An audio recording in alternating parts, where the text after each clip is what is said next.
This isn't real. What is real? How do you define real? If you're talking about what you can feel, what you can smell, what you can taste and see, then real is simply electrical signals interpreted by your brain. Now, I'm no philosopher. Oh wait, I am. So here's my personal 2 cents on this definition of real. Electrical signals interpreted by our brains, or what we can smell, touch, taste, and see, are our perceptions. It's what's being perceived that is either real or not real.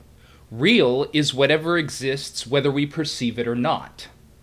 Moreover, a detail that the Wachowski brothers seem to overlook here is that no one in the Matrix is actually perceiving anything.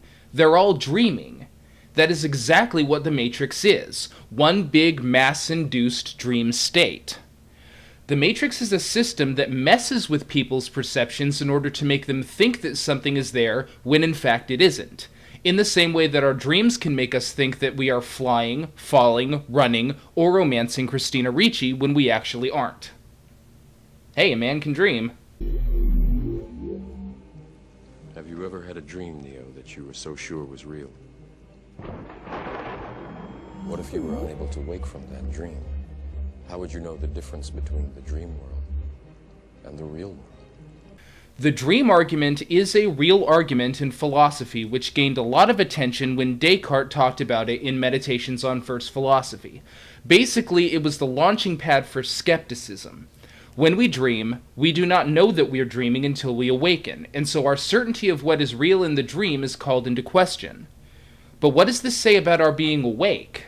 We are just as certain of things that are real when we are awake as when we are dreaming, so who's to say that our perceptions can be trusted in the waking world any more than the dream? Who's to say that we are not constantly dreaming in the first place?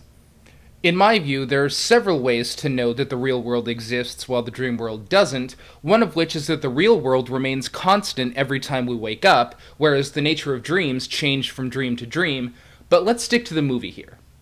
In The Matrix, there is never any question as to which is the real world and which is the artificial world. In the real world, these people are bound by their own history, laws of physics, and sense of self. The Matrix is so obviously a forgery world that they can actually manipulate the parameters in the same way that a person who suddenly realizes they are dreaming can start controlling the dream. There is no spoon. Exactly. Everything outside the Matrix exists independent of thought. Therefore, it would exist whether anyone in the Matrix or in the world perceived it or not. But nothing in the Matrix would exist if there were no minds to make them exist. Therefore, the question of what is real in this case is not a very difficult question. Everything outside the Matrix is real, and everything in the Matrix is not real. Easy. So why is this any better than the other 2 movies? Well, because the idea that reality only exists in the mind is a legitimate philosophical theory. It's just one that I, as an Aristotelian and as a realist, happen to disagree with. When it comes to philosophy, just about every single subject matter is in dispute, and that's all this is, a real, possibly correct philosophy of the mind that happens to be in dispute. This is completely different than, say, something like this. You believe you're fighting for something, for more than your survival? Can you tell me what it is? Do you even know? Is it freedom or truth? Perhaps peace? Could it be for love? Illusions, Mr. Anderson, vagaries of perception. Temporary constructs of a feeble human intellect trying desperately to justify an existence that is without meaning or purpose. What Smith literally just said is that freedom, truth, peace, and love are both vagaries of perception and constructions of the intellect. That's impossible.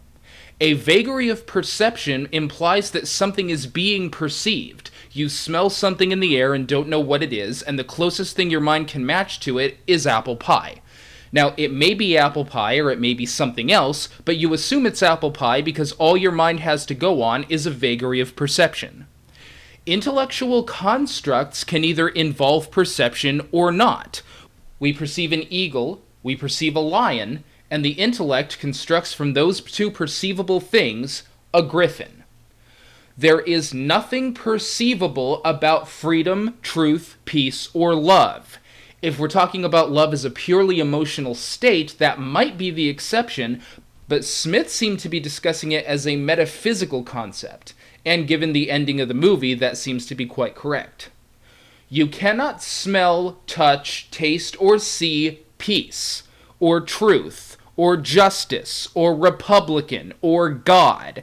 These are all purely intellectual constructs with no perception involved whatsoever.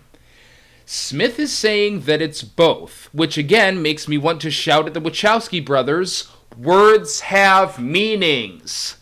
But who needs definitions when you have a string of really big words that all sound really good? The philosophical ideas in the first Matrix are all ideas that are still in force today and are disputed by many. But nowhere in any philosophical system that I am familiar with is the notion that strictly intellectual constructs are also vagaries of perception, or that we make choices before we make them.